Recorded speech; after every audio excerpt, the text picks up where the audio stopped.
What are your traumas? Well, folks, rewind. Start from the beginning. I was born. Really? How was that for you? How'd you feel? That was pretty traumatic. You should write a book. That's really touching. You can touch a lot of people's hearts. Warm, and then I was ripped away into the cold. Too soon. Gone too soon. Into the cold. Now you're getting sunburnt. Get away. 10 minutes in the sun. Disclaimer. This episode contains the discussions of porn, addictions, trauma, suicide, and bullying. If any of these topics are sensitive or triggering for you, please listen with caution. Know that if you are needing assistance, there are many sources online that you can reach out to. Hi, welcome back to Lolita Mindful Podcast, and today I have a guest with me, Jessie. Hello. And I'm continuing from episode 2, which was about cheating and bullying. And I gave a lot of my own opinions on cheating while in a monogamous relationship, being that, porn, watching porn on your own, I deemed cheating. And also I just scraped the surface of bullying in primary school and how that kind of affected me. And now I wanted to get another person's perspective so it can be more relatable to other people and just sharing another story and how that affects people. I'm losing my words. Words! You're doing great. Where are the words? You're doing great.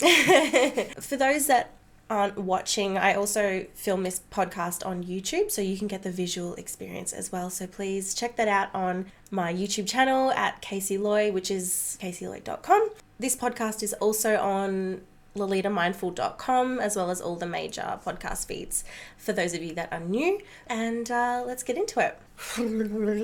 Just wait. Your hair's just going to change every time you cut. When I get hot, everything just starts to curl and go funny. One cut, you've got a hat on. The next cut, you don't have a hat on. Can you do that? It's like bang, bang, bang. It's gone. Like, no one even mentions it. And you sit in the same position while I go and run? Completely still. And then you just cut in, and you got a hat on, and then you're gone, and you haven't got a hat on. Or like the cushion in the back rotates around.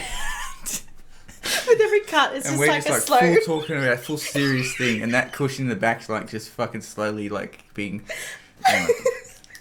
Alright, I'm going to slip something like that in later, so for those that are watching on YouTube, get ready. Yeah, that's where you get the visual experience from. Oh, yeah. You gotta watch it. If you're not watching it, you're missing out. Mm-hmm. You're missing out. I'm kind of sick, so I've got the gurgles over here. So Jessie has actually done a podcast with me on YouTube a few years ago, and I'll link that below as well. We were younger. We had different... The die-hard fans know about this. The die-hard fans will know. That was a while ago. It was a while ago. I've been floating around quite a bit. You have been. Through the time. And the esoteric YouTube video. Yeah. Oh, God, sunburnt that day. Oh. Yeah, and then you went dancing even more. You went to a second festival. I know, which I'm not going to do next year. What was that called for our listeners? Carnival. What kind of music do they play? Just heavy? If they just type in HSU events or DEF CON or hardstyle. Like PhD life. Yeah. New PhD. So, yeah. I hope we're getting paid by those people for just promoting them. Sponsor us, PhD, DEF CON, esoteric, YouTube, Nicolas fucking Cage, yes. Specsavers.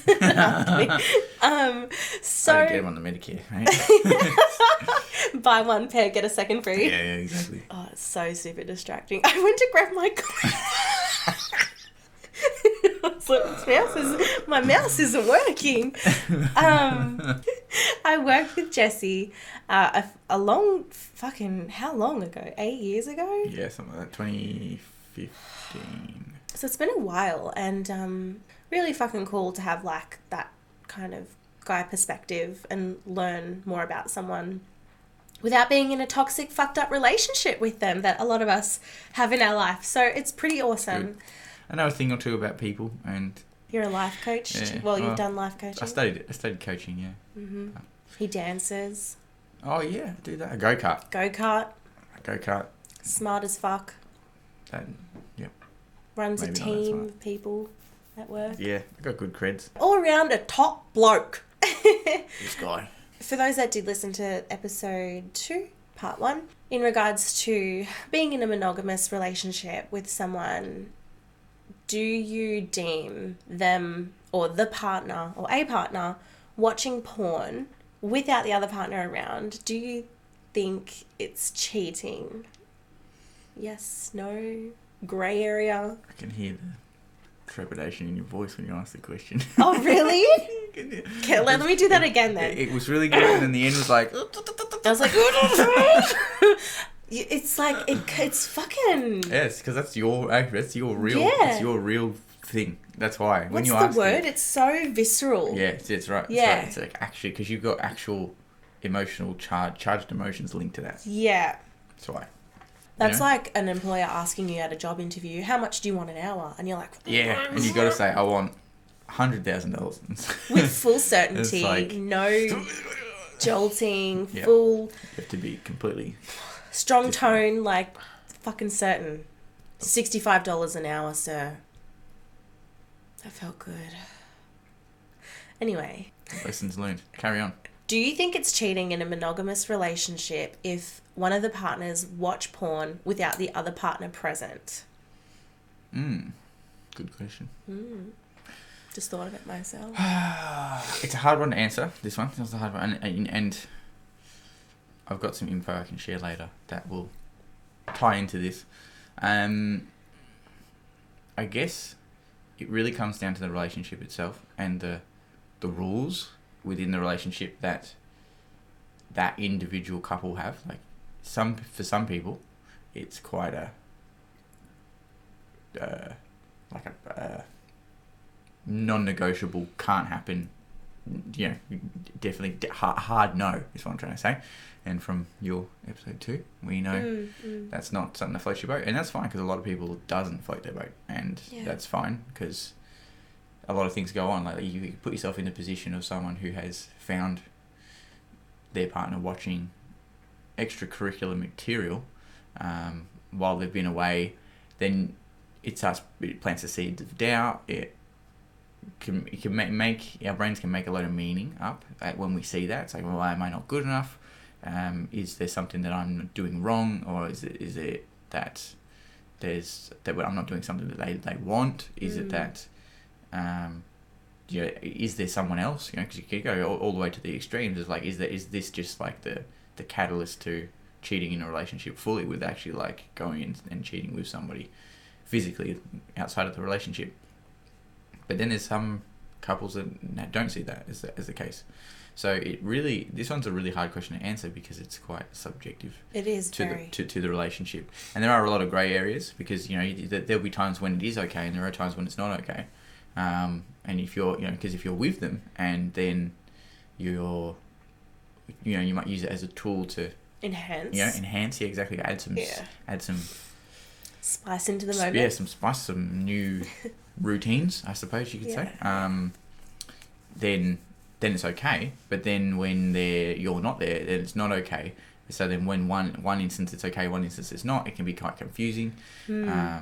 So there's a lot of grey area with it, and it's a really hard question to answer. But you have to keep it short. If you think it's okay, then you think it's okay, and if you don't, then you don't. And the most important thing to do is to communicate that this thing, if it was to come up, or if there's a potential for it, or when you're just in discussion and you're talking about things that matter, if this is something that's a non-negotiable for you, then you need to just voice that and discuss it out and find the boundaries of what's okay and what's not okay. Yeah. So like in general, you're basically saying communicate with your partner the boundaries, what's okay, what's not okay with them, really unpack the grey areas because they could be so messy. Yeah, you got to unpack the grey because it's not black and white. If it was black and white, we wouldn't be here having this discussion because it'd just be easy to tell. Yeah. But it's not easy to tell, and it is all got to do with the person you're with. So if you've got some trauma related to an experience with that, or if you, depending on the values that you were brought up in your family, if you're quite a traditionalist family, then just watching porn at any time is not going to be okay. And it might be a real boundary just to even have turned it on to watch it. Yeah. It might be the complete opposite way around, and you were exposed, to this kind of thing, in your younger years. And, breaking on that side of abuse technically, and then you're for you it's not as big of a deal because, you know, you don't realise there is trauma linked to it and that kind of thing. But it could also be quite normalised in your family that like just sexual activity is fine and there's nothing wrong with it, so you don't see any shame in it, and it's just that, you know, you just see it for what it is, I suppose. So there's so many grey areas and variables. So many. It's hard to answer that question. Like so many people.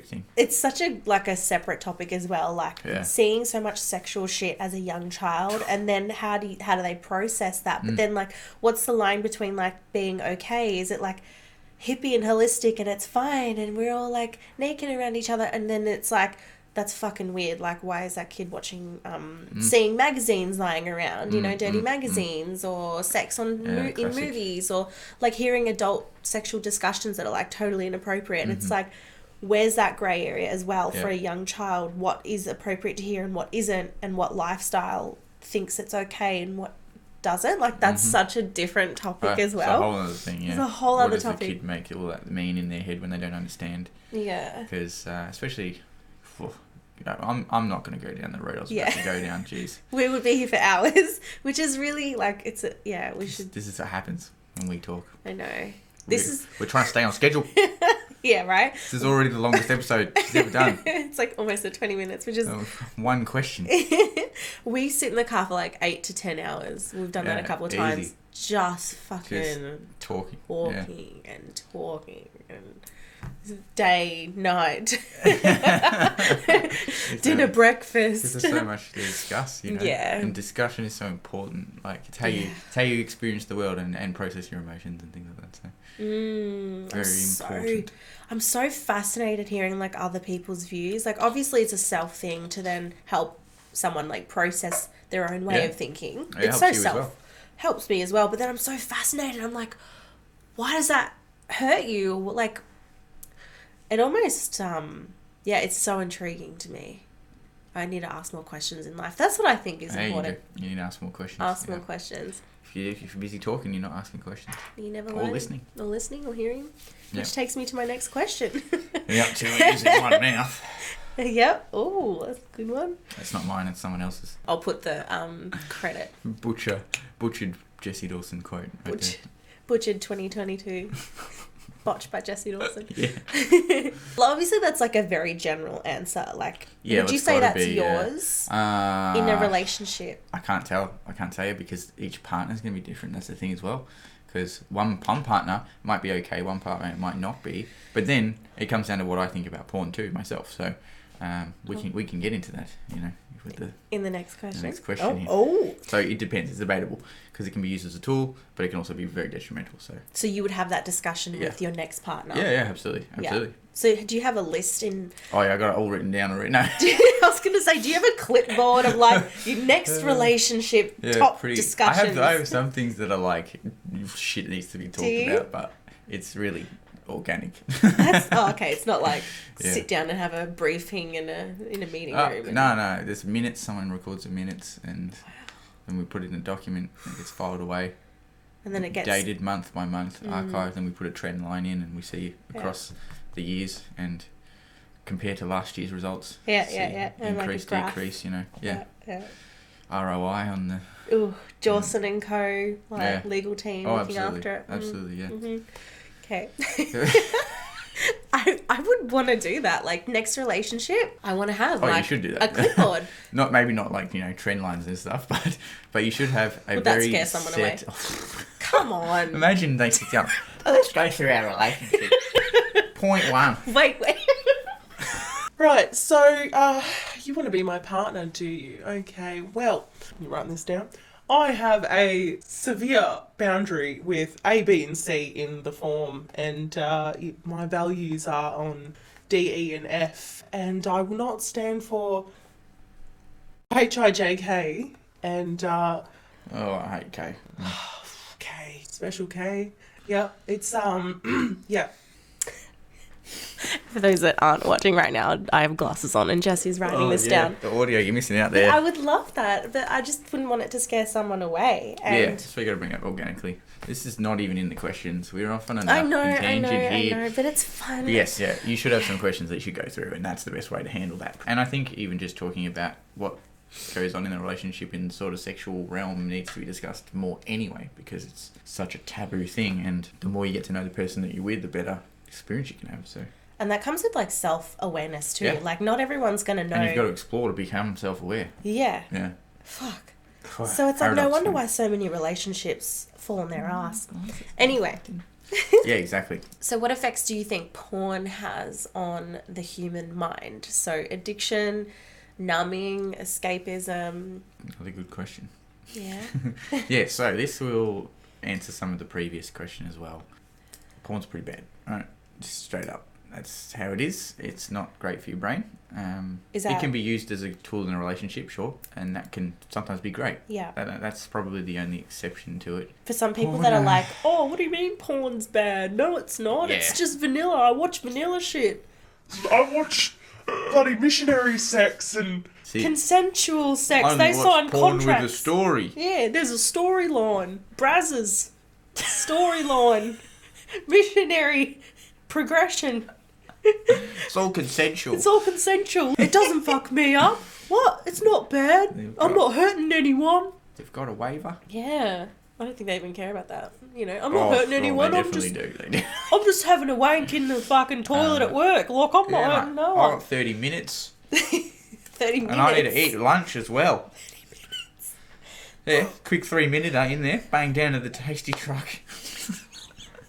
Wash your hands first. Got no time for that. It's protein anyway. Extra mayo. So it's bad, right? So yes, the people that think, oh no, but I only watch normal stuff, or normal porn, Normal porn. Normal porn. That exists. It's so well, fucking fake, too. It's Regardless not of the type of porn you're watching, and obviously the more hardcore you get, the worse it is, because it's more charged, more the intensity is like so BDSM much more and- is so much higher. Yeah, exactly. fetishes. It's just deeper down the dark hole you go, the worse it is for your brain, because there's a Right. lot of things it does for you in terms of normalizing things that aren't real, like normalizing things that are very unrealistic, and that's where a lot of the education of teenagers and everything comes from these days, because we have access to the World Wide Web. Like massive cocks, or surprise anal, or... yeah, exactly. you know- Like, oh, accidentally slipped Yeah, it in. whoop. Like, oh, that happens. Yeah. And also, like, you know, the taking advantage of the other person also happens a lot. Incest stuff. Yeah. Like, even, like, not even proper, like, incest stuff, but there's plenty of videos out there that are labelled, like, my Insinuate. sister or stepsister, or, Yeah. you know, there's parent-child Step stuff that's mum. like, yeah, exactly. And that's all terrible stuff to do to your brain, because you normalise those things, and that's Newly terrible. 18, like... Yeah, exactly, like brand new. borderline fucking that's, child shit. Yeah, exactly, like, 1 second ago they were not classed as an adult, and then the first second they're an adult. It's like, oh, well. Blew out some candles and now you can just ream them. Like, exactly, no, it's exactly. fucked. So that's not great. But that's not the reason. That's not the main reason why it's bad for you. That's definitely a massive contributor.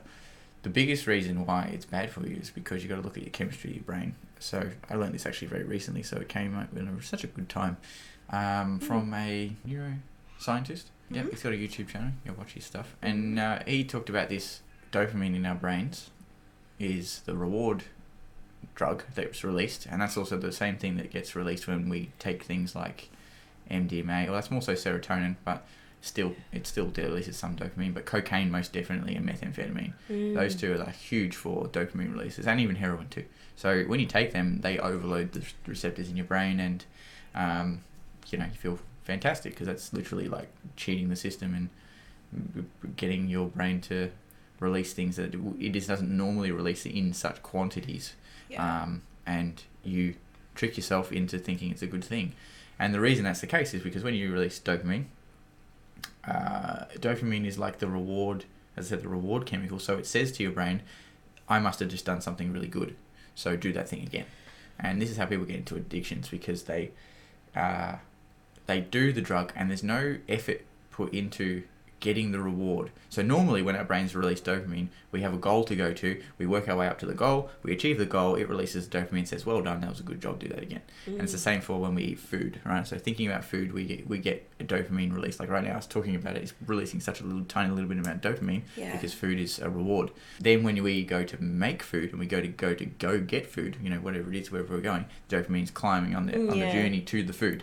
And then when you get to the food, you eat the food, your dopamine spikes and says, good job, but then it drops below what it was before you started pursuing the food. Below the neutral. Below baseline. Yeah. Fuck. So that's a really important thing to keep in mind. And then, it rewards you to say, do that again, because that was really good, and repeat that behavior. And then with drugs and with porn and gambling and sex and all the things that you can get addicted to, there's very little effort put in to get that reward. So there's no action that you did to reward besides the use of the drug or the use of porn or the whatever it is. So you get this massive dopamine spike, and the only thing your brain has to say well done is the action of using the thing. So the action of using the drug, the action of watching porn and masturbating and doing what you do, and then it says good job, and you go back and you do it, and then that is how you get the feed of addiction, the loop, right? And that's the same with all drugs and all addictions, because you get a reward, a dopamine hit in some aspect, and how you get there is a whole other story. It's a whole load of traumas that we don't have to discuss today. But that's how you get that loop of addiction and damaging, right? And then the reason that they're so bad in the case of porn is because you're watching that on a screen. So one, there's no reward, so there's no actually anything that you're doing of substance. Physical. And when you finish and your dopamine then drops below baseline, you have all of these chemicals in your brain that are used for bonding with a partner, and because you're not with a partner, it's left empty, and then you actually end up worse. You actually increase loneliness and increase you actually become what's it called? Anti-motivated, demotivated. You have no desire to go amotivated. I don't know, is that a thing? You have no desire to go and pursue relationships and pursue people, so you actually perpetuate being alone. You feel alone, and you feel less desire to go out and pursue somebody. Because your dopamine's lower than baseline, so you have no motivation, because when you're depleted of dopamine, you have no desire to go and chase the thing. It's very funny when you think if you're depleted, you're going to go after it more. Right. But when you have none, you have no desire to go after it, because you can't see the effort that you put in is going to be worth the reward. There's nothing there to say the effort I'm going to put in is going to be worth the reward, because it was an effortless reward. There was no lead up to the thing. Only the action gave you the dopamine. So going out into the world and trying to find that, that is the amount of effort to reward. Your brain can't say that's worth my energy. Wow. Right? And then but that's all you need to do, right? Because that has more chances of getting the thing. Exponentially. And feeling the lonely. Yeah, exactly, Long-term run, the dopamine is so much more rewarding to have a real partner in there than for porn. And then the next layer on top of it is that you're watching it on a screen, so you're not rewarding sexual activity, you're rewarding watching other people do sexual activity. So does jealousy fall into that, or like a form of maybe that comes down to the person. Like, you mean the person watching the porn? Person watching, would they not like jealousy, but like in the subconscious they would feel like left out, like abandoned in a way, like they're sitting there in a place of like shame, like, oh, why aren't I getting that? No, because they're watching it. Yes. So the reward says watch other people in sexual activity, so it actually promotes voyeurism. And not actually engaging in the activity. So then not only does the dopamine spike drop them below, and then have no motivation to go out into the world and actually meet people and start up conversations and build relationships and into that world where, whether it's a monogamous relationship or just a casual thing or whatever the hell your preference is, but you have no desire to do any of that. But then you also are promoting your brain to say, I don't want to follow that because I'm watching, and you become a watcher. And it's, I'm not saying that everyone who watches porn is a bloody voyeur, but that's the type of behaviour that you're rewarding your brain for, because you're not actually in. That's like you watching sport and getting the dopamine hit from your team winning, but you're not actually playing the sport. But same thing, but in that case it's porn. And you can see how passionate people are about sport. Would you put sport in the same category? If they're like obsessed, but then how long's a piece of string? What's obsessed? Exactly. And also, what I mean? like, is it damaging to the people around them, and that kind of thing is a different story. Whereas it can give people significance in the world. If you're playing sport, absolutely, it's brilliant. It teaches you so much stuff. It's really important, especially for men, because it teaches them all sorts of team building and resilience and strategy, critical thinking, all this stuff like that. That's a masculine thing. Yeah, it's masculine. That's why I say it's really important for men, because it's really masculine. And that's what the world misses. That's why, a lot of sports players are quite masculine people, generally. Not always, but generally, because they have this thing that they've been training for X amount of time in their body and their mind and that kind of thing. So it's really good for men. Yes, that's why porn's bad. What a great fucking topic. I wrote that down here for those that are listening. There was another podcast that I wanted to do with Jessie to touch on masculine and feminine, because I remember us talking about it once and my mind was blown, and ever since then I have been obsessed with it, because it's probably the only thing that's made sense to me from everything I've learned, is that fucking polarity of masculine and feminine energy. Really but that can be a topic for another time. So stay tuned. Stay tuned. Wow. Blow your mind. Yeah. God, it's like, what kind of spectrum are we talking here? Like, watching porn, how much of an effect does it have? But like, that's a grey area too, because you could watch it once a day and beat your meat and off you go. Or you could just be a once a week kind of guy where you just need to let off steam, and it's like, where is it okay? And what is okay? What is okay, yeah. So, again, this is a hard question to answer, because we're talking about what people can and can't do, and you're talking about writing off behaviours that are considered bad and considered shameful and whatever, and in a way you're saying this person doesn't have the right to do it, because it's we're talking about moral things here. We're talking about morals right now. What's bad, what's good, what's acceptable. Ethical things, exactly. And the that's same another thing fucking applies. Topic, yeah, right? exactly. Same thing applies in every aspect. So as soon as you start saying we can't do something, then it's a whole other thing. I don't care whether you do or you don't, because it doesn't affect me at the end of the day. What does affect me is when my partner is involved, and then we have to have a discussion. But I doubt that's going to happen, because for women it's different. Women don't watch as much porn. They read porn mostly. True. Yeah. Erotic novels is a whole thing. So then the question becomes, erotic novels versus porn. Because men are visual and women aren't as visual. But they're still are there. I heard that the other day. So, men are visual, women are feeling based. Yeah, mostly that's the case. Like if they were to have sex, women would like the light off because their senses are more heightened to feeling, whereas men want to see. Yeah, want to see. Yeah, exactly. Yeah, all the on the eyes. Yeah, all the things. Yeah, but then don't get confused with relationships. It's not all about looks, but it does play a part. So, or men or women, like there's so many. It's the same for both, right? So you've got to ask the same thing. Is like if we turn this on its head for 2 seconds, what boundaries do you have around erotic novels? Because that's not porn, but it's definitely an emotionally invested story about other people, acts of stuff. Is that cheating for a woman? If a guy comes in, I mean, the guy's not going to give a shit generally, but let's put it on the table. Is that something that's the same thing? It's just a different medium. Yeah.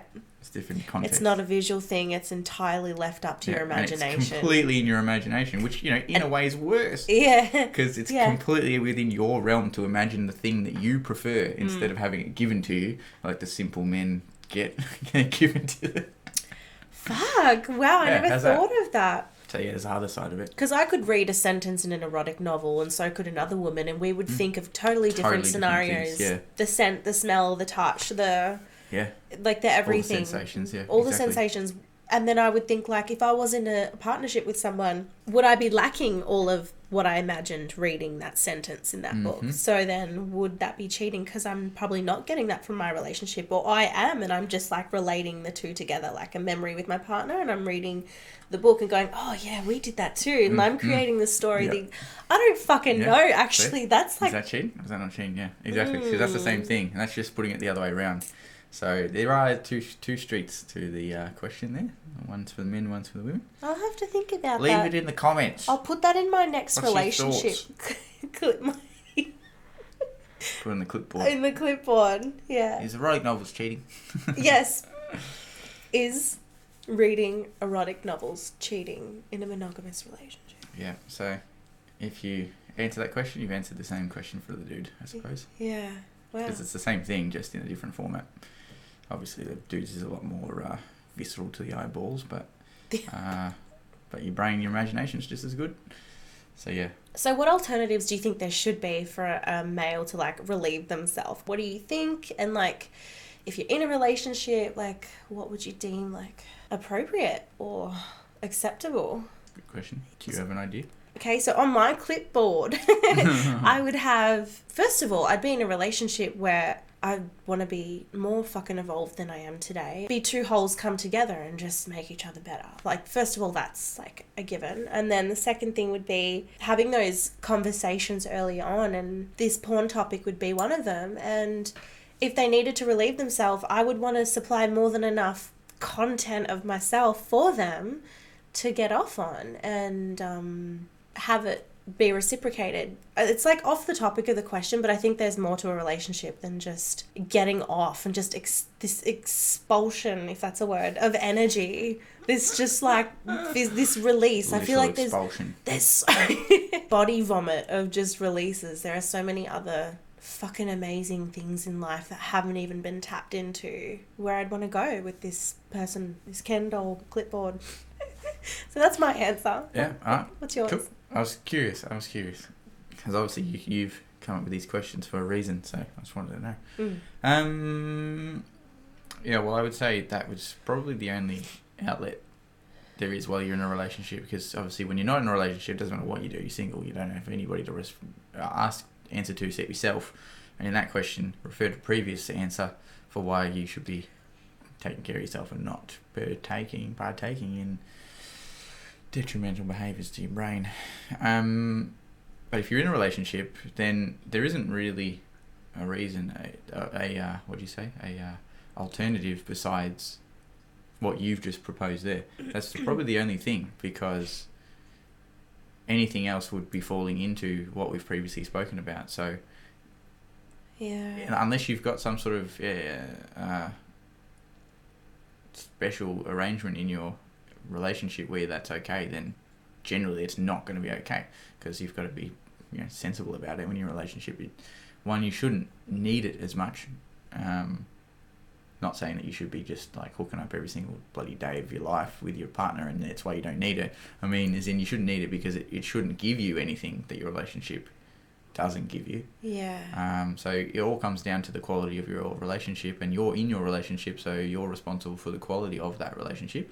But also, the really unpopular thing that I don't know how many guys are watching this, but I'm sure there's a few, and they're likely going to disagree with me on this next point more than anything I've said here, and that is that you just got to toughen it up, mate, and not do it. There is no excuse. Just, how about you just summon up some resilience and some fucking willpower and trudge through the world like a soldier and not have to relieve yourself like a teenage boy, because that teaches you resilience and how to control yourself. It teaches you willpower and how to work with the impulsive side of your body and the impulsive version of you that just needs to sprinkle the flour everywhere they go. True. So there's that, and it also teaches you that it teaches you to work with your masculine energy and use that built up, pent up energy that guys generally talk about, like a cat. Like, it's energy that needs to go somewhere, to channel it somewhere else and use it for some other masculine endeavor that is sport. Yeah, sport. Tasks. Or tasks, exactly. More process driven things or goals or achieving some freaking greatness in the world. And if that means that you've got to become a bit more of a man and have a conversation in the existing relationship you're in, then do it, because that's the best thing you can do for your relationship. And if the other person runs away, then maybe that's a good thing, as brutal as that is, because it teaches you where you were at in your relationship and that you deserve more. Because if you're willing to have that conversation, then and your partner isn't, then that's trouble.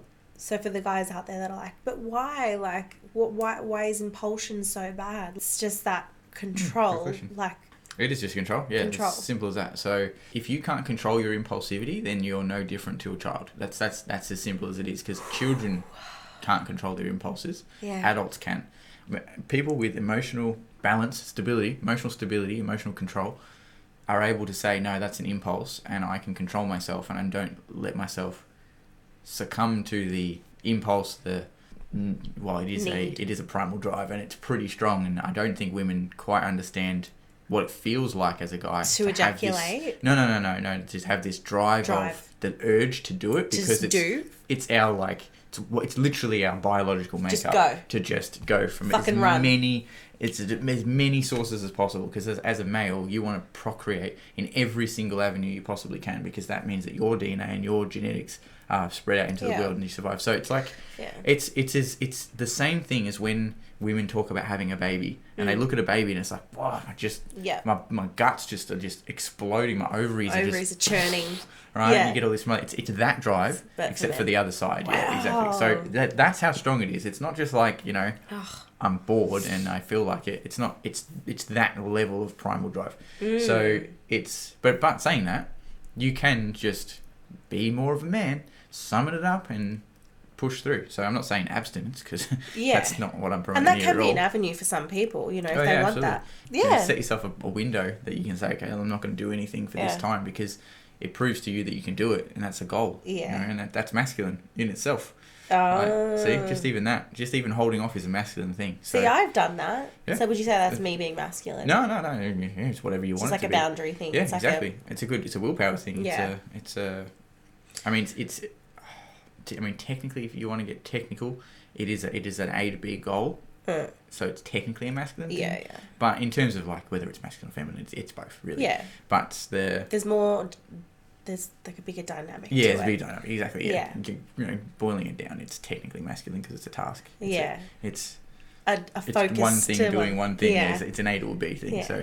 And it's more just a self-worth thing. Yeah, like a boundary thing. Exactly. And like, it's saying, you know what, I don't have to be the victim of my impulses, because and I say this, and I've been doing this for such a long time now, like learning this type of mindset stuff and blah blah. So it's easy for me to say, but to do it is another thing, right? As we all know, we can talk about this till the sky falls down, but to actually put it into practice and do it is a whole nother thing. Yeah. And whether it's like, if you're someone that actually has a bit more of a problem with like porn or some masturbation addiction, something like that, then maybe your goal is to do it one less time a day. Maybe that's where you start. Yeah. Where's the smallest thing that you can do and that you're actually able to do and capable to do and can do and willing to do. There's a whole load of things there, and then work up from there. And if you're someone with a bit more willpower, like I'm an individual with some pretty strong willpower, I tend to just click my fingers and do something, and that's weird, and I know it is. You think it's weird? It's weird to just be able to go, I'm vegan. Probably just overload your microphone. I don't think it's weird. No, it's weird. Is it? Yeah, it's weird to just be like, I'm going to quit drugs. I think that's a really good trait to have. Yeah, it's not weird. It's not normal. It's not normal. Yeah, that's just for the record. I'm a strange one on that. Quitting smoking, for instance, stuff like that. People like struggle to quit smoking, I just go, I'm done, and I just choose for it to be done. So that's what's weird about me. So that's why I'm putting this caveat in here that it's easy to say, it's not as easy to do. I can click and go, bang, I'm done. Some things I can't because I'm not in fucking Superman. Fucking robot. Yeah, exactly. But majority of stuff, when I've made my mind up, I can just do it. But most people, and I don't know if that's just because I'm super high in assertiveness, and when I've decided that I want to do something, it's like, wow, I'm doing it. I don't know if that's it. I don't know. But most people need to work through their stuff before they can say, okay, now I'm going to do this thing. Yeah. Which is completely normal. And if you have some reluctance or some shit surfacing whenever you say, okay, I'm going to, like, going to this point where it's like, I'm going to stop for 1 week. I'm not going to touch myself. And I'm just going to suck it up and, be strong, control my impulsivity, summon some of the energy and put it into other places. Maybe I'm going to meditate. I don't know what you need to do. Yeah. Whatever you want that is better for you. Yeah, exactly. Channel it to somewhere else. You could do better at like other things in your life if you just kept that energy in you and put it somewhere else too. And what it does is it doesn't deplete your dopamine. So going back to the second question, it doesn't deplete your dopamine with all the spikes and putting yourself into this thing and continuously making yourself not motivated to meet anybody and see people. It actually promotes you wanting to go out and socialize. Yeah. And it promotes you wanting to create relationships, and not as in sexual relationships, just relationships, because your dopamine's higher, so you're going to be in a more positive state. You're going to be more social in general. Even if you're introverted, you're still going to, be seeking connection then. So there's so many ways that you can benefit from that.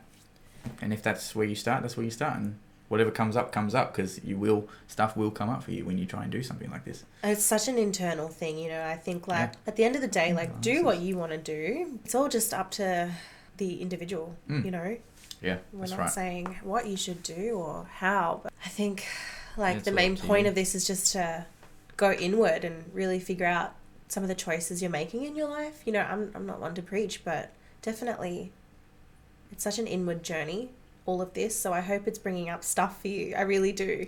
The fact that it might help you grow. So fucking have a look. Go in there.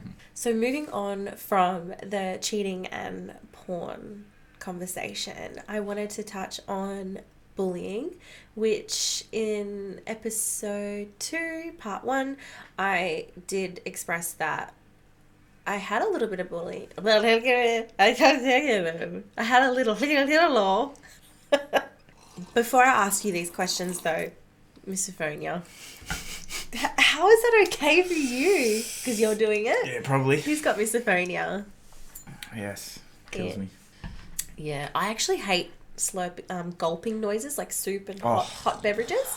I hate it all. I can't even do it when I Gulp hate is it. terrible. Yeah. Slurping's terrible. I just killed someone in the audience. I killed myself watching this back just then. Did you? Yeah. I can't even hear that.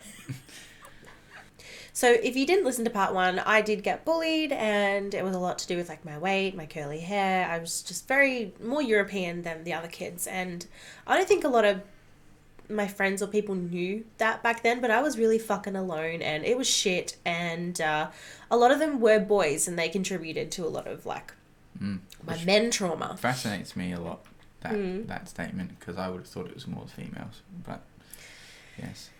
Also being European, that's like a plus, and I don't know why you're getting bullied for being European, because that's an adult perspective yeah, exactly. That's what I mean. I'm like, that doesn't make sense. I just want to bring one quick thing into this. I had a friend recently say that she went to a school reunion and she was really nervous, but ended up speaking to one of the guy bullies that fucked her life up back then, and she actually spent the most time with this person there at this reunion, and it was really healing, and I think that's awesome. So for anyone that's holding on to any kind of bullying that they had as a child, it could be different now with those people, and I hope you get your healing from that. So what was your experience with bullying, and to what degree?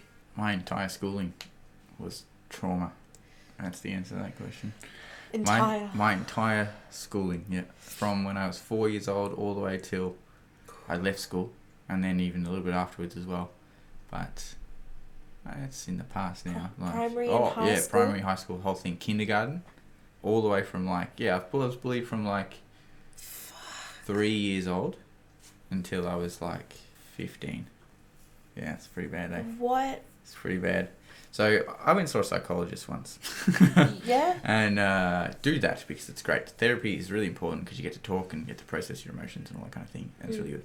I was only did it for a little while because I was already 4 years into coaching at that point. So okay, so you were an adult when you spoke to someone about it. Years ago.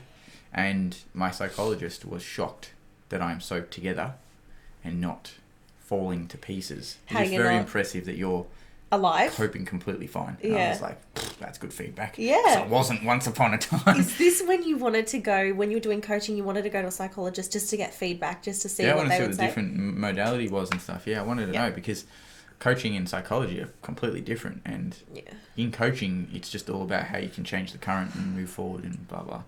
But psychology is more based in the past and working through the trauma to enable you to never have to face the demons again. Essentially, you get rid of the thing that causes you to be in pain now, so you'll never be in pain again. And in my logical brain, I go, oh yeah, bring that on because I don't want to be in pain anymore. And that's what I was saying before about how I'm different. Is that I'll just go, yeah, cool, let's just dive straight into that really traumatic thing because I want to get rid of it. Whereas most people are like, well, I don't want to talk about it, and they run away. Mm-hmm. So that's what I mean by I'm a little different. So I was like, yeah, bring it on. Let's go to therapy.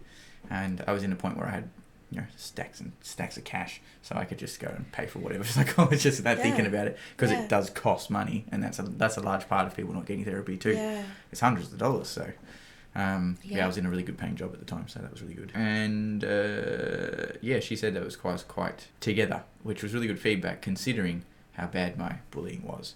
So from the earliest memories of me being social with people, I remember being an outcast. And I remember being different, and I remember being like not understanding the other kids and them not understanding me, and I didn't fit in ever. So then it was very easy for it to be a target because I was already the weird one. I was already the strange individual.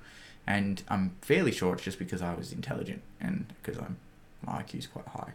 And I'm not doing that for ego. Fuck, people probably comments like, this guy's freaking thinking he's the shit. He scores up his own ass. Pumping his own tyres. This guy, he's got a direct line and just fucking pumped it. It simply is just the case. I'm just more intelligent. That's all. Interject right there. Yeah, interject Isn't away. it fucked how, like, when you do amp yourself up just a little, that there's a thought that other people are triggered by?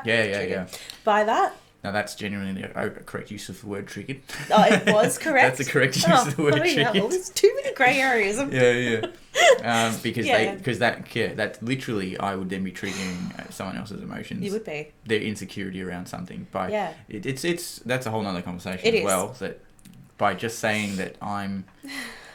talking about weight, you and you're bullying about your weight there. Talking about weight, if I said I'm skinny, then people are thinking like, maybe I'm discriminated against you, or maybe I'm discriminating against them. And they're freaking, insecure. Just because I'm skinny, other people have offence. I do deliberately choose to work on myself, and I just happen to have a little bit more blessed genetics. That's not my fault. Come on. So that's the same thing with my intelligence as well. It's like I generally have pretty smart things to say, and I think things through pretty cleverly. These days, love that. I have no forgiveness on how intelligent I am. I don't want to have friends in my life that put themselves down or have. Definitely not. Haven't got time for it. No. It's like, if you're having a bad moment, then absolutely be there for your friend. But someone who's always putting themselves down is a struggle. It's a struggle, and the only thing I think that can overweigh those things, like someone who brings you down is a different story, but someone who has a heart of gold and they're really a great person and they're just having a bit of trouble, that person you can help, because they can become someone great, and that's a different story. But let's not get into that. Let's answer this freaking question. I know people where you do try to help them and they don't change. Then you leave them, because there's no point continuing and wasting your energy. Got to pull the plug at some point. And that's not a nasty thing. That is completely healthy, not selfish thing to do. Is to not waste your time on people who aren't valuing your words, because then you're also devaluing your words by trying to help someone who doesn't care. So there you go. There's another fun fact for you. Bullying. So 3 years old, back in like kinder creche sort of times.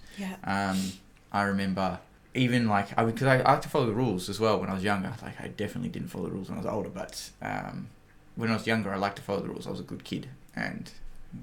Good boy. Yeah, trauma. Quote unquote. Trauma. And that's fine, because I would probably rather have been that than a rebel at that time, because, I don't know. Your rebel came out later. Yeah, it came out later. Exactly, that's what I mean. And I would rather have been later than earlier, I think. Yeah. That's what I was trying to say. But I don't know, so I can't really comment. And I remember, like, having water, and we had these cups, and it's like, in I don't know if anyone else has these cups, but they have, like, cups, and they have, like, a lip, and they're, like, plastic with a handle. And you used to fill the water up to the lip, and they used to say fill it up to there, and that's your thing. So I used to fill it up, and then other kids would fill the cup up fully, and I would be like, what are you doing? Fill it up to the line. That's what they said. Oh, really? Yeah, I was like a little policeman. Like, fill it up to the line. And what if you went to the park, were you a little policeman too? Like, you can't do that. No, I was the daredevil. I wanted to do all the crazy stuff. Yeah. Because that was the playground. You're allowed to play. But if they said don't do that, I wouldn't do it. Right. So, yeah, that was that. Okay. So that didn't help in the early years of like trying to follow the rules and being the good kid and do the right thing, because a lot of kids who have older siblings don't tend to follow the rules because they've learned from the older brothers and sisters. It doesn't really matter. So then they're a bit more, they've explored the world a little bit more, or they have a different frame or whatever it is at a younger age. Whereas I was the oldest, so I didn't have any reference points to pull on like that. So I'm exploring it myself. Right. So then on your own. Yeah, exactly. So then when a kid comes in that's a bit more, rule disobeying, Yeah. that was a real conflict for me. Yeah. And so then we're already butting heads, and then most of the kids weren't as rule behaving as me, and then you were a target from that. Yeah, I was a target, right? Yeah. That's an easy target, right? Which is quite interesting, because then later on in life, the people who followed the rules weren't targets, and then I was still the target, right? So this is where things change. So the constant was me through all the years. Then I went to primary school, got picked on for the same sort of thing. So, and I was also a year younger than everyone, and I was smaller, and I was slower, but I was smarter than everyone. And that doesn't really matter to a kid, because he's like, for me, I was physically smaller. I couldn't jump as high. I couldn't run as fast. I couldn't lift things as much as other people. So in every other aspect, I was insufficient. I was it's inferior. And that's hard in a man's world as a Jesus. male. Even as a little kid, that was terrible. Yeah. Because I was always outmatched in everything except for intelligence, and intelligence is not valued.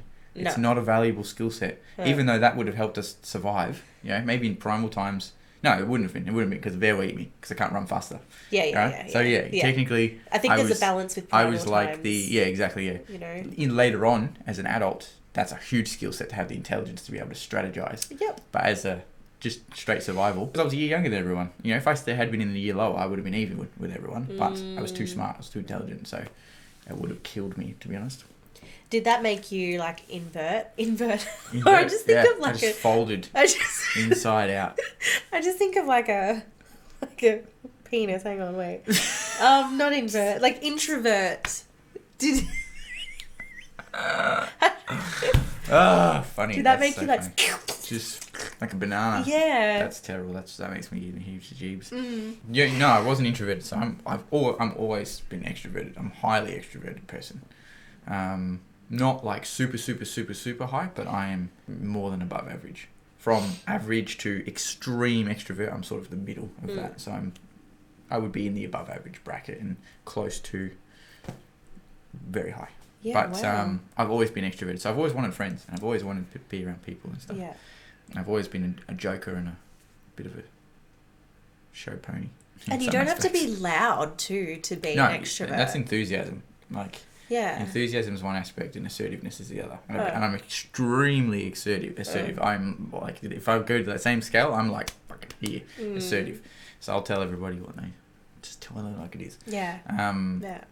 But I'm not very enthusiastic, which is the other half of extroversion. And that's like a whole different topic, because with my trauma, I'm like going by like cues to figure out like. And I'm just like a freaking robot. I'm like, I can't read you. Help! But that's another thing. That's exactly right. What would they do? Kids are freaking cruel. They are fucking cruel. They're cruel, man. So one of the things I remember was my best friend. The old best friend. Your best friend. Yeah, my best friend. I met with another friend. Well, table friend. I got seated next to somebody that I then became friends with. That's what you do when you're a kid. You just generally make friends with people, because kids are pretty friendly people when they're not picking on other people. And I made friends with that one, and then I introduced this person to my best friend, and then they decided to think it was fun to run away from me in the playground. Now, it doesn't sound like much, but all I wanted to do was play and have fun and have friends. And then these people are running away, and they're like actively running away from me every single break. They would wait until I was there, and then they would just run and then just laugh and joke away. And I'd try and follow them and chase them, and I'd be crying and like awful, right? And in the end, I had to get teachers in to like stop them running away, because I didn't have any other friends at the time. No one else was my close friend, so I couldn't just mingle with another group. And if I did, I was kind of didn't fit in because I didn't know them as well. Yeah, so that was like sort of primary school. That was one thing, and my best friend wasn't really my best friend. That was sort of lesson learned. And that was one thing. And then there was like, I used to get picked on by girls as well, but that's a different story, because that was like, in psychology, they talk about how women are like the mirror, and they bring out the child in the man to test them. How lighting's changed. Look at this. The sun's gonna do the window. They bring out the my light died. The rubbish. That's what it is. That's what it is. I was like, what? Something's changed severely here. Yeah, that's interesting. So women. Yeah, women bring out like the playful side of men. No. The immature side of men, and shove it in their face and say, test. deal with this. Really? Yeah, be a man. That's what they do. Right? What are you going to do with this? Yeah, that's right. And that's what women do in all relationships. That's what they're there for. That's what... that's not your only purpose.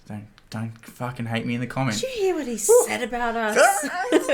No, women are there to make men better. That's the better way of saying what I just said. So they bring up all of the shit and say, deal with this, and how are you going to fix this? And like, this is what's wrong with you. Do you know why I think that Bring out the insecurities in men. Because we want to have like a solid fucking root there when we have created a child with them, and we want to have safety and security in the hut, in the home, in the tribe, in the nest. You know, in the nest, and we want to like make sure that like they're fucking there and they're, you know, going to play their part. Exactly. We don't want anyone that's like wishy-washy. And feminine's about growth as well. And continuous flow and evolution. Oh fuck, that makes sense. And then every relationship the man has to keep growing, you know. So yeah, there's all that stuff. So there's that, and then that's present as children as well. It's not just like that's through the whole thing. So then I would be getting tested a lot of the time by the girls in the room in the class because I was intelligent. So I showed some. I don't know if that was perceived by the female like kids. Because that's, you know, girls are more in tune with what's going on around them than the guys. Guys are just idiots, generally always. But I don't know if that was a bit of that there going on there, because I got along with women. I still do get along with women a lot better than I get along with men. And the guys I just get picked on because I was always inferior. These days it's the other way around. Yeah. But you'd run that's circles because now around I've learned. But through all of these trials and tribulations and all of this pain, I've learned how to be accepted, which is good, and not just accepted for fitting in, accepted as in a human with value. And I used to get along with the girls a lot, but then they would test me, and then I'd retreat because I wasn't ready. Really? Yeah, I would get picked on, and then when you fall, then that's it, you're done. You're then just target. So then I got picked on by everybody, and then that was it. So then, sort of middle primary school came around, became a bully. I went the complete opposite way. Like, I'm sick of this. I'm sick of getting picked on. And then I became the most violent kid in the whole school. Yeah. And I was hurting people left, right, and centre. Terrible times. I used to get into like blackout rages and absolutely annihilate whoever I was with. And especially if he tried to fight my brother. If he tried to hurt my brother, because then my brother came into school and he was very violent and an idiot. And he would get to fights, and then I would be there. And I would be like, no, you fucking don't. And nearly kill the kid that was hurting my brother. So his brother's younger than him, by the way. Yeah. Well, so I was oldest before. Yeah. So they're for those that are listening. They're with it. I did some terrible things to people who hurt my brother. And then I used to just get into fights and protect myself. People look at me wrong, just hit them. And I was a good fighter because my dad taught us how to fight. And that was the only thing I did have on everyone, was I could fight better than everybody. But you had to get to the point where I was fighting you to find that out. See red. Yeah, exactly. So I hurt a lot of kids, and I never lost a fight. And that's a cool thing to say. And then I got to high school, and then the dynamic changed because I was with kids I didn't know, and they didn't know how violent I was and all that kind of stuff. So they had more confidence, and they were more... Testy? Yeah, oh, absolutely. Well, not even that. They just came in and were like, this is my place. You're now part of my kingdom. And I wasn't actually used to people owning their space and not being afraid of me because I was violent. Oh, okay. So they came in and just diminished my confidence because I didn't have any confidence. It was all a front of just trying to not be hurt. Ego. Yeah, exactly, right? So then I came in, and obviously theirs was ego too. And theirs was exactly the same, except they just had a more robust version of it. That was more robust than mine. Space. Yeah, exactly. And they, held the frame of the conversation. And from 3 weeks into year 7, I was bullied from the rest of my high school and targeted, and then serious. By that time, I was already falling into depression at that point at like 11 years old, 12, because homework wasn't so great and school wasn't that great. Yeah, really, really young. And then by the time I was in year 8, full depression. I was exiling myself from everywhere, and I'm an extroverted person, and I was just staying home, not going to school, not learning in the school environment. I still don't learn in the school environment, so that's that. I used to just exile myself and I just played games. And because it's a really good escapism through gaming, and that's a whole other problem we're dealing with now. Yeah. And I didn't play like multiplayer games because there's too much risk there, and I also didn't have money to buy multiplayer games, so I used to just crack single player games. And just play them by myself, and that was me. I just fell away from my all my friends, all the people I used to know. I didn't see any of them because they all became friends with new people, new classes. Every day was bullying. Every single day of high school. There wasn't one day that went past where I wasn't bullied or picked on or had some pencils or rubbers or pencil cases or books or chairs thrown at me because the kids were bad, And they used to not let me go to my lockers. They used to hold me outside the classrooms, and even teachers couldn't intervene. There's nothing a teacher can really do these days to stop it. Yeah. And then I thought, then I've got to go bring out my old school techniques and get violent and like show them that they can't fuck with me. Yeah. And I got violent, and I remember smashing one kid's head into a locker. I remember nearly breaking the guy's arm, like twisting his arm all the way around like this and like leveraging it over the table, and it just made it worse. They just got worse, and they just like, okay, well, how far can we push this kid now? And so I didn't push, and looking back now, I didn't go far enough.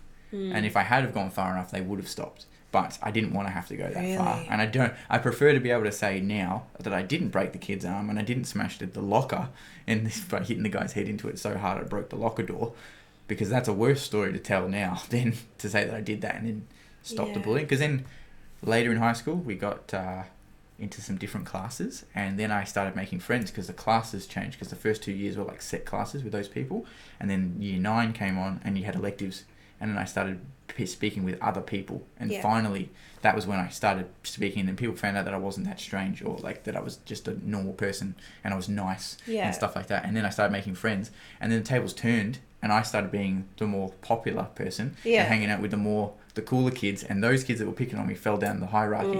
And then I was like, sweet, well now we're on. And then it was just, then for me it was a game of how high can I climb the social hierarchy. Did that fuel your ego? I was an egomaniac by the end of it, because I was so deprived for like years and years and years and years, and then it switched, and all of a sudden I was being significant. I was like, oh my god, and I just fueled it because I had such the need to be significant. And then went through the years, and I learnt how to socially manipulate the situation to get significant. So I actually became worse, and then that alienated me in the end as well. So then as an adult I had to deal with all of that, and I spent the last like 10 years dealing with all the trauma of my childhood and all of that shit, and now I'm here.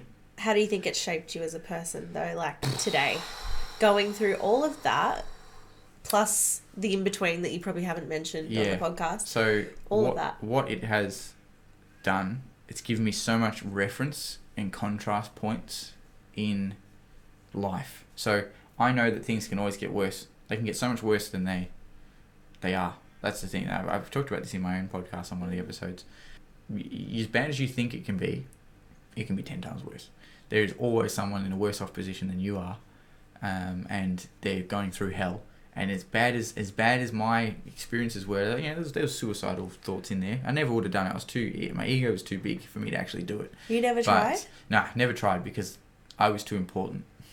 Even though I was depressed, I was too important. My ego was there. And I also don't really like hurting myself, so that also does help. I cut my wrists in year 8. Yeah, I didn't do that because I knew people would be able to see it. I hid it though. So my intelligence was like, 20 years from now, I'm going to have these scars on my arms. Yeah. Because for some reason, not that I heard any reference point in my life that said it's going to get better. For some reason, I knew it was. Because, I don't know, maybe it's just my resilience or whatever, but I knew it was going to get better. And I knew that if I did that, I'd be sitting in offices, in corporate, or wherever I'm working, and I'd have scars on my arms. Yeah. And I was like, I don't want to do that. And that was the only reason. That was it. That's not going to help me. Causing myself pain is not going to help me release the pain that's inside me, because that's not how it works. Yeah. And I knew that back then. I didn't know how it didn't work or anything like that, but I knew that was not the answer. And same with killing myself, that was not the answer. Yeah. And then I knew that it would affect the people around me. So I wasn't quite suicidal enough to be completely absorbed in my own thoughts and my own emotions and that selfish view of the world of no one cares about me, and my actions are not going to affect anybody, because I knew very, very well. Again, this comes back to my intelligence, that I would be guilting the people around me for the rest of their life if I did any of that. So that's why I didn't do it. Yeah, you thought ahead. Yeah, exactly. And that's the thing, is that someone in that position is only thinking about right now and the pain they're in and the fact they don't want to be in pain. They're not thinking about anything else. Yeah. And that's fine. That's their reality. There's nothing wrong with that. Their actions tend to be hasty and not thought through, and then their family is in suffering for the rest of their life, thinking, we could have caught it, something we could do. Yeah. We let them down, all those kinds of things. So suicide's not the answer. Yeah. And that's why I didn't do it. Right. Yeah. So there's a few reasons why. And that, I don't know, maybe that was self-awareness, or maybe that was just intelligence, but for whatever reason, I didn't harm myself and I didn't kill myself, even though I was basically dead anyway. I was basically sitting there like, I have no purpose, no reason to be alive. I just get up, play games, don't go to school, don't have any friends. Home was pretty unstable. I didn't have any drives or anywhere I was going, so. It's like you had to have a full ego death to Yeah, be oh, reborn. yeah, I did, yeah. You know? I had to I had to crumble my entire identity to be able to rebuild it up into what I wanted. And I've done that 4 times. 4 times? 4 times. It was one of them with shrooms? Yeah, mate, don't even talk about those drug realizations. Yeah. My God, because I went to drug addiction and everything as well. So that was an opener too. So then all of those things, answering the question, shaped me into who I am now, because I have so many reference points to know that it can always get worse. It can always be it can be so much worse than being suicidal. Because suicidal just means you're going to hurt yourself. Like, you could be harming other people too. And that's so much worse. And you could also be in a place where you don't have the luxury of being depressed. Like, having to survive and carry water 4 kilometers on your head as a child because your family needs water, Yeah. There's so much worse. There's always so much worse. Or you could be, refugee camps, or in jail because you didn't do something and someone accused you of it and you got convicted of it and you're in jail for 10 years because nothing, That's real, because that's my friend that I just described. Yeah. And it can be so much worse. You can have your life taken away from you for no reason at all, and here we are complaining about our feelings. So that's the reference points. That's how it shaped me as a person, and that good. I've had all those. So now when something bad happens or something happens in my life, I'm like, look, it's not as bad as it could be, and we can get out of this. And there's so many options that we have to get out of this, and that's the thing that shaped me. Yeah. And now I tackle the world head on instead of being afraid. What would you say to your younger self if he was standing in front of you right now? Yeah, I've answered this one a lot of times. It's really good because you can dissociate from yourself and answer as if it was someone else, because we often answer when it's someone else different to when we answer our own questions. Yeah. It's like giving yourself a mediumship, like a reading. Yeah, exactly. To yourself. Exactly, because it's not you, and we often get in our own way. Yeah. So one, get out of your own way. That's the first thing. You'd say that to I would 100% to your little self? Yeah, I would. Absolutely. Get out of your own way? Get out of your own way, yeah. Okay. Because what I said before about it always getting worse, and I would say get out of your own way, and I would also say take yourself lightly. Like, stop being so fucking serious and getting caught up in the small details and the things that don't actually matter. That's what I would say. And getting out of your own way is often a lot of that, because when we're in our own way, when we're getting caught up in our emotions and our feelings and our current situation, and not thinking about, one, if we're actually in danger in the current moment and where we're going in the future, because that's half of the reason why we get stuck, is we don't see where we're going, and that what we're going through right now is a means to an end. Or any purpose. Yeah, it has no purpose, exactly. Or we are so caught up in thinking our current reality is bad, when realistically, we're not in any actual danger. There's not a bear in the room with you trying to eat you. You're not locked in a cage with a lion. Because if you were, I can guarantee you won't be thinking about how you're feeling, because you're actually in danger. Yeah. So the fact that the bear and the lion and the saber-toothed tiger, and that you're not going to get hit by a bus in this exact moment, means that you're actually okay. Like, that very evidence means that you're alive and you're fine, and there's actually nothing wrong. So you need to take yourself outside of the box that you're in. You do. That current mode, like snap. Yeah, you get out of your own way, sort of thing. Yeah, exactly. Get out of your way and allow yourself to do the things that you want to do, and allow yourself to feel things that you don't allow yourself to feel, and stop yourself feeling things you feel too much as well. So, like, get out of your way, and whatever that looks like, and then don't take yourself so seriously. So did you take yourself seriously as a young? So hard on myself, because I would be changing from, like, we go through all that story again, probably kindergarten and like creche more so than kindergarten. Kindergarten was actually fantastic, and then primary school, and then high school, and then even into like some of the stuff after high school. All of those things, I was going through all of them, and all of the environments were changing, and I was still being bullied and still being picked on, and I was still the problem. So therefore, it was me. It wasn't my environment. So I was so hard on me, and I had such high standards through family programming, the tribal cycle. Yeah, exactly. Yeah. My role in the family, and I was always a perfectionist and getting everything right and doing all those kinds of things, which now I can choose to hold on to some of those aspects because they actually serve me really well in terms of a productivity point of view. But to always be perfect and need to be perfect, or I'm nothing, that's a terrible view to have. It's such an incapable standard of anyone hitting, and you'll never hit it, so you'll always be a disappointment to yourself. So stop trying to aim for that and give yourself a realistic goal, and a realistic goal that isn't perfection. And I think a lot of people on their deathbed have said this, like, don't be so serious, don't take life so seriously. they'll have regrets that they just didn't have more, you know, fun and were lighthearted about things, and Yeah, exactly. the regrets. So And even like conservative people who are more traditional and have a very rigid and narrow view of the world, and they have their 9 to 5 and they go there, they do that for 60 years, and then they retire and they have a family and a house and the car and all the things. They go on a couple of holidays and they get, you know, grow up, and then they're on their bed. Even those types of people say that they could have taken themselves less seriously, and they regret not doing as many things as they could have. So for me, it was like listening to these things and gathering this information from everywhere, and then also having such an awful time for like 15 years of my life, and then coming out the other side and being like, you know what, I have everything. I can choose whatever I want. I can be whoever I want. I can do whatever I want, you know, within means, of course, you know, within the law, because the law will absolutely shut you down, and sometimes you can disagree with some laws, but they are the laws that you're currently living with under, so you have to abide by those. But within that frame, you can do whatever you want, and that's pretty limitless. Like that's a lot of opportunities there, really, when even without breaking laws. Especially depending on where you live too. Oh yeah, exactly. Like what you can access. We're pretty fortunate here in Australia. Like that's a pretty. Like if you have one of these, freedoms. Oh man, you're unstoppable. You're fucking do so much. I'm holding a phone right now for those. Exactly. There's no excuse that you can't. Everything's so help accessible yourself. Now as well. Some things are free. If you can get an internet connection. Yeah, if you can pay for the internet, which is often very affordable these days too. Even if it's a little slower, you can still afford it and get that up, as long as you can afford it. Some places it's a little different, but generally. In the world, I'm saying generally the audience that's probably watching this, they have, because they're watching this or listening to this, they have an internet connection. So you got no excuse. No excuse. And yeah, you're pretty well limitless. So taking yourself lightly and not being so serious and stopping yourself from doing things because you should or shouldn't do things, which is made up, and getting out of your way, you're firing ahead. And then what was that last one I said as well? I was tagged onto that last thing about things not being worse. They could always be worse. Yeah, exactly. So that's what I would say to myself now. Say to myself as a kid, is that don't worry about how hard it is right now, even though it's fucking hard and you know nothing else. It's gonna get better because it has to get better, because it can't get worse, even though it can get worse.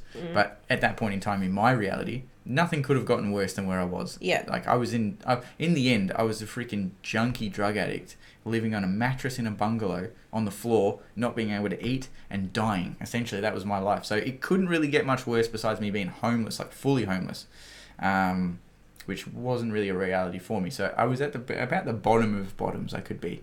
Sometimes you got to get there.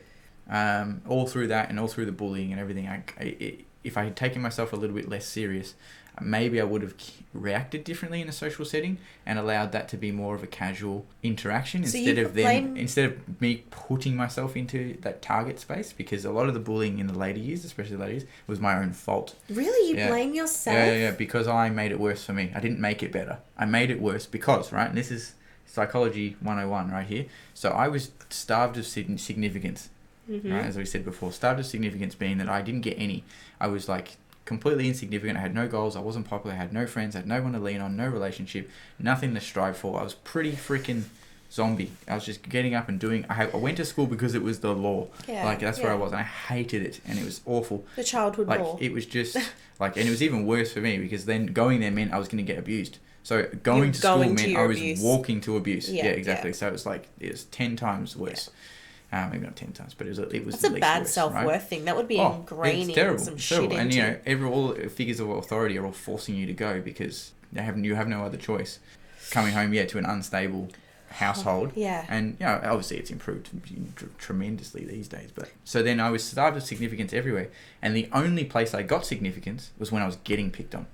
When I was being attacked was the only time I was significant. So you were walking every day to school to get your significance. That was like fucking you up. Yeah, and I hated it, and it was terrible, and it was awful, and there was not one section of it that I just wanted to have a friend, for goodness sake. So what does it feel? But I hadn't learned how to have a friend because I'd been bullied for so long that the only way for me to get attention and to be something that mattered was to be the target. The target. So what does it feel now to not be the target and have fulfilling relationships? It's fantastic. It's not even similar. And I don't even recognize the person that was in that situation because I've come so far. And it was also like 12 years ago. So it was quite a long time ago that was... must feel nice though. Oh, it's incredible. Yeah, absolutely. Can't buy that. No, you can't. And that all comes from experience. So that's, again, what's shaped me into this place is that I've been through all of that, and now I know when... It's good for relationships because you know when people have got shit going on in them because you've been there, you know. I can see when someone's struggling with something and when someone's uncomfortable in a social setting, and I'm like hyper attuned to it. So as soon as someone's uncomfortable, something's going on where I can see someone's being picked on and it's pushing past their comfy boundary, I can step in and say, hey, well, settle down. Let's not get too carried away here. And that's something that I think is a real asset to me. But I'm not here rescuing everybody because some people put themselves in that position, of course. But anyways, yeah, it's good to be able to build proper relationships because you can use these reference points to cross out people that aren't going to be good relationships to have, and cross out people that are going to waste your time and are going to be toxic and are going to hurt you and they're going to be unreliable and all that kind of thing. And you can find people who are going to be reliable. And you know what you don't want. Yeah, exactly. Yeah. Because to find out what you want, you got to know what you don't want. And it's way faster to find out what you don't want than it is to find what you want. So might as well do everything, cross them all off the list and be like, cool, this is what I want to do. Do everything. Yeah, do everything. Just go for it all. Yeah. Instead of trying to be like, oh, maybe this is the one I need to go to, and then overanalyze it and think, should I take the chance? By the time you've like procrastinated over it, you could have done it and found out you didn't like it and moved on to the next thing. So that's references and things like that. So yeah, same with relationships. Procrastination is so fucking debilitating too, as well as fear. But that's another topic. Yeah. So that's something to think about. If you guys had a version of your younger self in front of you, what you would say to that younger self. So it's really healing, and I think you should try doing that. There was something about bullying that, like, there was a situation where I was in my car and I just felt like super picked on that day, like about everything, even though it was banter and it was a joke. It's like, oh, your sanitizer, it smells like cheap and it's shit. Like, oh, fucking get better sanitizer, like spend more money. Ew, like home brand, you know, just like banter, you know, when like your mates just rip on you. I get that it's banter and it can be like accepted between mates and shit. I feel like there's a point where it's just like not a joke anymore. Like the recipient can be just at their threshold of just getting reamed that day, you know, and they fucking snap, or they're just like, mate, come on. But then the person putting the joke forward, where's that coming from for them to want to just rip on someone else, even if it's masked under a joke and being mates? Yep. What do you think about all that? Like that banter especially between guys, because often that comes from guys. It's everywhere, but it's definitely a male thing. Yeah. More so, but it's definitely still a female thing too. Like absolutely, like picking on everybody is a thing, and it's Why? like a testing thing. But it's not unhealthy. As much It's as not you think. unhealthy? It's not unhealthy, yeah. That one is actually the opposite. And that's actually your friends... they always talk about how jokes are somewhat rooted in the truth because they have to be, otherwise they're not funny, right? Yeah. So when you pick on your friends and you give them shit for something, it's somewhat rooted in the truth. But it's done in an endearing way, right? That is... Unless it's not, right? Because you can... be pretending to be like bantering when you're really attacking someone, and that's not okay, and that's when that pushes into abuse. And that's something that I didn't pick up on when I was in high school, because I leaned into the jokes originally and being like, oh yeah, that's fine, and then I realized they were actually being malicious and I was leaning into them, and then that just painted me as a target, and that's where they came from. But people who are your friends, it's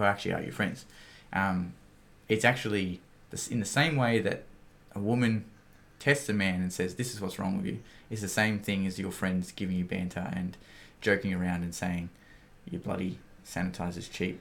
Because friends always talk about how my car's a girl's car. Like, I just take it. I'm like, yeah, mate. But at least I don't have to pay for fuel like your gas guzzling, you know. But it can be also okay for you, because if you're really secure in your car... that's where I'm getting to, right? If you're secure in your shit... whatever that thing they're talking about their joke won't then hurt. It's a joke, and it's just joking around, and you lean into it because you're taking yourself lightly. So again, that's what I talked about before. If you're so serious, you're going to be offended by the thing. Yeah. Also, if you are offended by the thing, go and work on that, because that's some shit that you need to work out. That's some unresolved something that's surfacing in you when your friends are picking on something.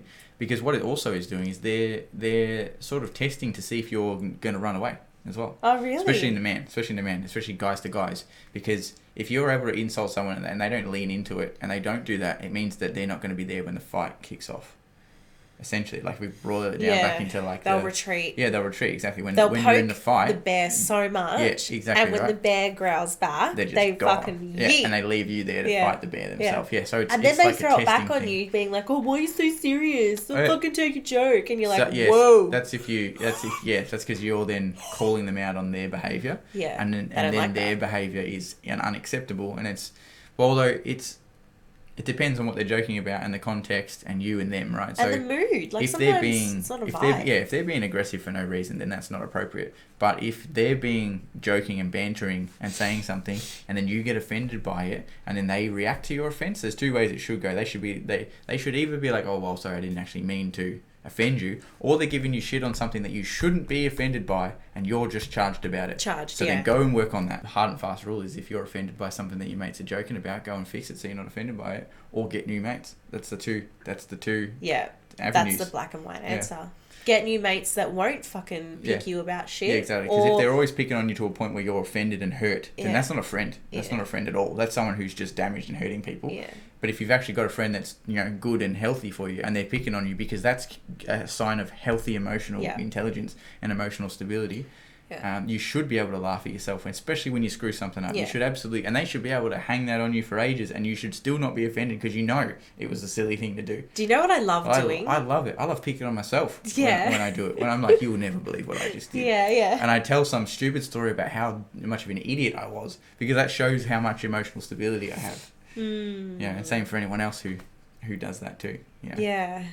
It's good to do that. I love laughing at a mate's story when they do something stupid. Yeah. Like standing in some dog shit or something, and they're like, "You'll never fucking believe it, mate. I was going on a first date, and just before I walked into the place, I opened my door, and I'm like, no!" And then for the rest of the day, it's like, "Mate, don't watch out, don't step in any shit."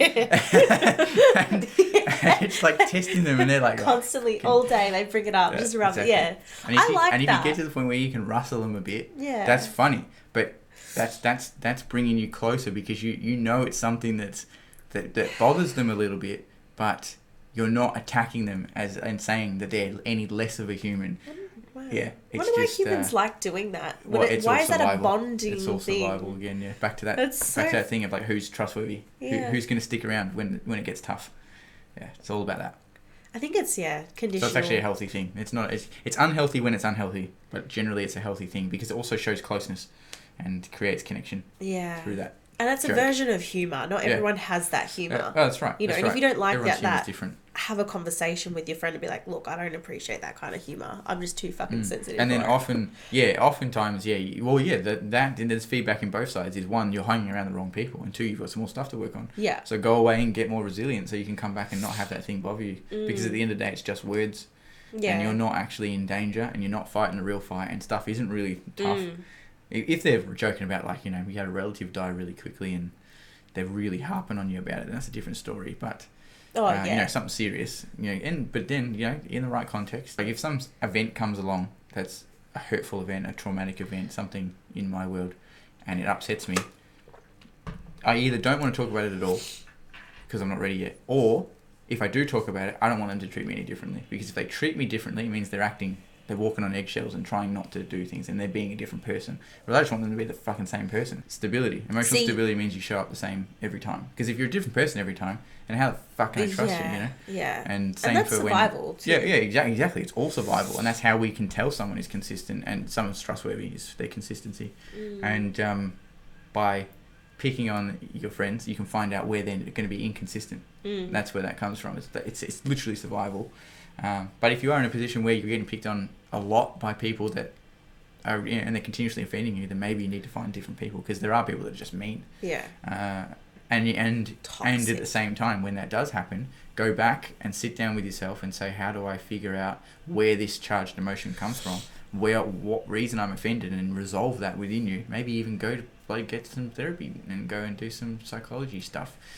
I also I feel like it's not the person as well. Sometimes it could just be the other people being shit, I don't feel like... Oh, it's always you.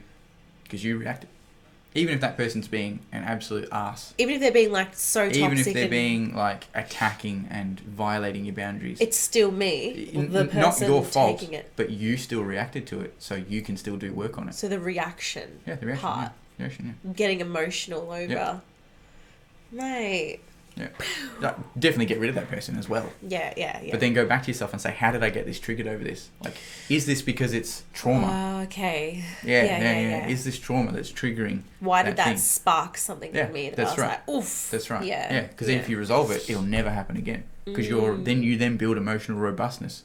You become more robust as a person. Next person comes on, or that same person, they say it again, you're like, no.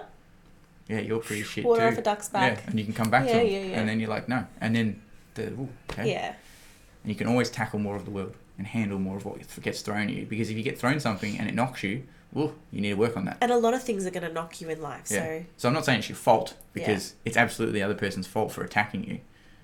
But you can always be more robust so that thing just hits you and bounces off and doesn't cripple you. Because anything that cripples you owns you. Yeah.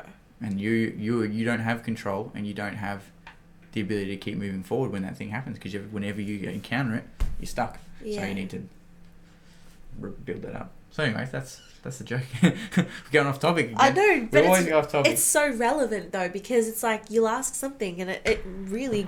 Yeah, everything's so much more deeper than just like, it's this answer. Yeah. Yeah. This is how we end up talking for hours and hours and hours. We've been here for 3 hours. You haven't watched 3 hours of content, but we've done this for 3 hours. True. Yeah. Like 2.5 hours. Wow. Yeah. And that's how we end up talking for 8 hours. Just like that. Yeah. Extended periods of time talking, because it just flows. And I can only do this with some people that can hold the energy. Of course. The whole time. Of course. Yeah. So I can't end this podcast until I do at least one weird world. Like straining pasta, straining tea, the strainer, it's so fucking hard to wash because no matter what way you do it, the shit stays in it. Shit's stuck in it. Yeah. And you just... I mean, you can't scrape it out either, because you push it through. You push it through the little holes. Get it through the... Yeah. Push through again. And the water's streaming through it, but it's still stuck in the strainer. And if your pasta or whatever your straining is if the strainer, it doesn't even have to be like the hole's bigger than the stuff. It finds a way to wiggle through those holes. And I don't stuck. understand. You hold it up, you got noodles hanging through the bloody, and it's like, how did that perfectly get through the hole? Yeah, it's just a weird world. It's just stuff like that. I was straining tea today and I was like, I can't get this out. I flip it one way, I flip it the other way. It gets stuck. It doesn't come out. I'm like gouging at this point with it. No. So I'm like banging it on the bin trying to get it out. I'm like, oh. Which one? Just pick you choose. You're the guest today. I'm the guest. What do you want to talk about? Be masculine and choose. Yeah. Be masculine and choose, guys. Masculine and choose. We're going to talk about the rain. That one grinds my gears. Oh. People complaining about the rain. It's so depressing. Oh, the weather. It's just shit weather. Oh, really? It's absolutely shit. It's like, look at the weather this week. Oh, is it shit? Shit. Oh, is it? I can't believe it ruined my whole day. Oh, it ruined your day. Ruined my whole day. Oh. In fact, I'm an angrier person because of the weather. Are you depressed over there? I'm actually, Oh, I'm actually depressed. I'm furious, depressed. Oh, I don't agree, but yeah. I could smash up a pub. Oh, wow. Yeah. Could. That's a lot of anger I could. towards the rain. I could. Don't you even joke. People like that say, oh, XYZ, isn't it? Like they were wanting you to agree with their feelings and thoughts towards a thing. And they're so sure that you're going to agree too, which is funny. They are. Yeah. But especially the weather. The weather that grinds my gears, because the weather actually has no impact on your state. It's just the weather. It happens every day. Uh-huh. It's happening right now. Outside your house. Outside of your air-conditioned or heated house. Generally, because people have those in their house. And you're complaining about the temperature outside that you can't even feel. And then they go on and say, isn't it? Meaning they assume that you're going to agree with them. Yeah, you're on the same page, yeah. So I'm like going to walk out the door and it was pissing down. I personally fucking love the rain. I was like, oh, this is awesome. Even if I'm stuck in it. Not when I've done my hair though. But that's conditional. There's always, exactly. Yeah. If the rain has ruined your plans because you've had an outdoor activity planned, then that's fair to be annoyed, because then the rain literally did have an impact on your day. Yeah. You know, or if the sun is so hot and you needed it to be overcast for a photography shoot, and then you got harsh lines or something, it's like, well, that annoys me. But generally, it doesn't ever affect you when people complain. Yeah. Let's carry on. And so this lady was like, oh, the rain, it's so depressing, isn't it? What do you say? I mean, I have got such little care for what responses I give people like this, because it's no matter what I say, it's a throwaway comment, because talking about the weather is a very low value conversation.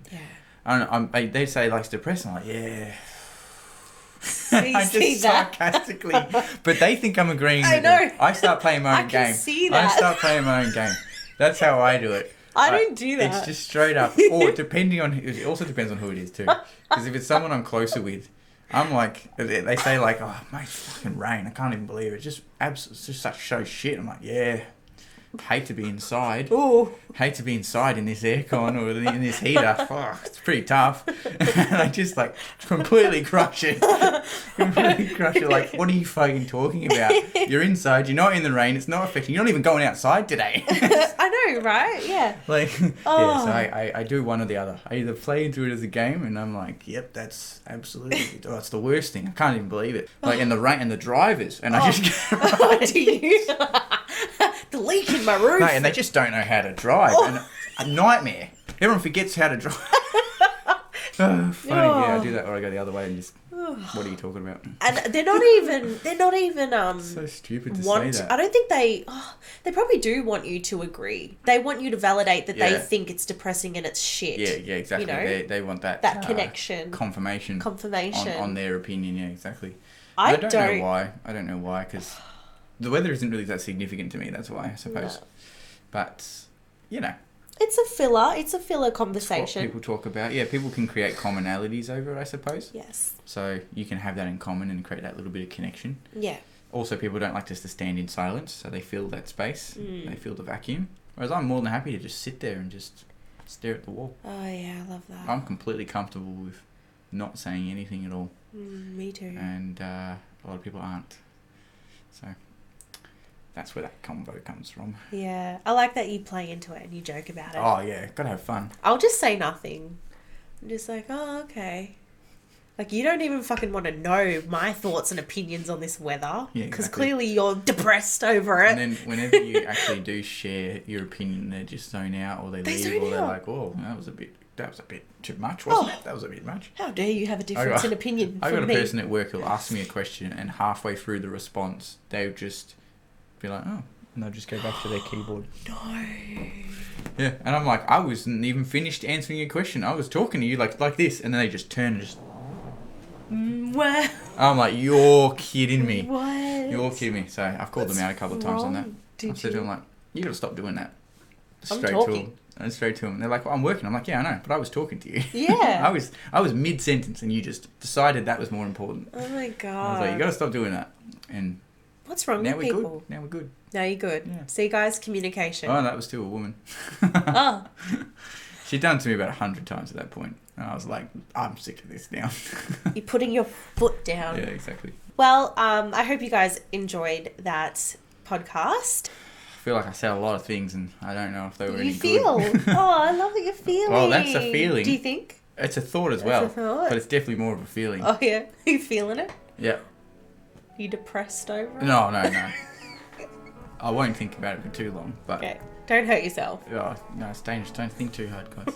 And if you guys have any comments with anything that we've said, please leave them wherever you're listening. In the bloody... thingy? The stuff. In the box? The doobly-doo.